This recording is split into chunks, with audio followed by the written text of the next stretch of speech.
Good evening বন্ধুরা, সবাই কেমন আছে? আশা করি ভালো আছে, ভালো থেকো এই কামনা করি। আজকে সকালে উঠে দেখি ফার্স্ট মর্নিংয়ে আমাদের ঘেরির পাড় থেকে একজন শাক তুলে নিয়ে যাচ্ছে। আমি তাকে বললাম আমার দুটো দিয়ে যাও তো, আমি আজকে চিংড়ির শাক ভর্তা করব আর আমার ইউটিউব ফ্রেন্ডদের কাছে শেয়ার করব।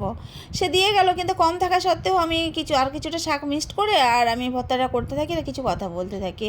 হ্যাঁ, আমরা বাঙালি, তাই আমরা ভাতে ভর্তা খেতে ভালোবাসি। যতই মাছ মাংস থাকুক না কেন, আমাদের ভাতে ভর্তাই খেতে ভালো লাগে।